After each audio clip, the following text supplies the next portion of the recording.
Ras organza ഫാബ്രിക്കിൽ നല്ല elegant ആയിട്ട് വെയർ ചെയ്യാൻ പറ്റിയ ഒരു ബ്യൂട്ടിഫുൾ സെറ്റ് ഓഫ് ഫാൻസി സാരീസുമായിട്ടാണ് ഞാൻ ഇന്ന് വന്നിട്ടുള്ളത്. അപ്പോൾ welcome to house of sari. സാരിയുടെ ബോഡി പോർഷനിലേക്ക് നോക്കുവാണെങ്കിൽ നല്ല സ്ട്രെയിറ്റ് ലൈൻ പാറ്റേണിൽ കട്ട് ബീഡ്സും സ്റ്റോൺ വർക്കും വരുന്നുണ്ട്. അതേപോലെ ലീഫ് പാറ്റേണിൽ സാരിയുടെ ബോർഡിൽ സ്കാലപ്പ് വർക്കും കൊടുത്തിട്ടുണ്ട്. ഈ സാരിയുടെ മെയിൻ അട്രാക്റ്റീവ് പാർട്ട് എന്ന് പറയുന്നത് ഈ സാരിയുടെ കളർ കോമ്പിനേഷൻ തന്നെയാണ്. നല്ലൊരു ഡുവൽ ഷെയ്ഡിലാണ് നമ്മുടെ ഈ സാരി വരുന്നത്. അതുപോലെ തന്നെ നമുക്ക് സാരിയുടെ ബ്ലൗസ് പീസും അറ്റാച്ച് ചെയ്ത് കൊടുത്തിട്ടുണ്ട്.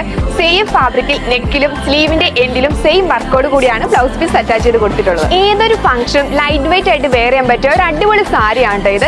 എക്സ്പെഷ്യലി നമ്മൾ നൈറ്റ് പാർട്ടിക്കൊക്കെ പോകുമ്പോൾ നിങ്ങൾ ഈ സാരി വെയർ ചെയ്തിട്ട് നിങ്ങളായിരിക്കും അതിലെ സെന്റർ ഓഫ് അട്രാക്ഷൻ ആവാൻ പോകുന്നത്. ഈ സാരിക്ക് 3 ഡിഫറെന്റ് കളർ ഷെയ്ഡ്സ് ആണ് അവൈലബിൾ ആയിട്ടുള്ളത്. ഫസ്റ്റ് വൺ ഞാൻ ഈ വെയർ ചെയ്തേക്കുന്നത് നല്ല ബ്യൂട്ടിഫുൾ ആയിട്ടുള്ള റാഡി pink with light rose shade ആണ്. ആൻഡ് നെക്സ്റ്റ് വൺ വരുന്ന നല്ലൊരു bottle green with light green. And last one നല്ലൊരു പ്രിറ്റി ആയിട്ടുള്ള dark wine with light wine. 2350 എന്ന പ്രൈസ് റേഞ്ച് വരുന്ന ഈ സാരിയുടെ കൂടുതൽ ഡീറ്റെയിൽസ് അറിയുന്നതിനും പർച്ചേസ് ചെയ്യുന്നതിനുമായി താഴെ കാണുന്ന വാട്സ്ആപ്പ് നമ്പർ വഴിയോ M540 എന്ന കോഡ് ഉപയോഗിച്ച് മൈ മഹാറാണി എന്ന വെബ്സൈറ്റ് ത്രൂ പർച്ചേസ് ചെയ്യാവുന്നതാണ്. Thank you for watching. See you the next video.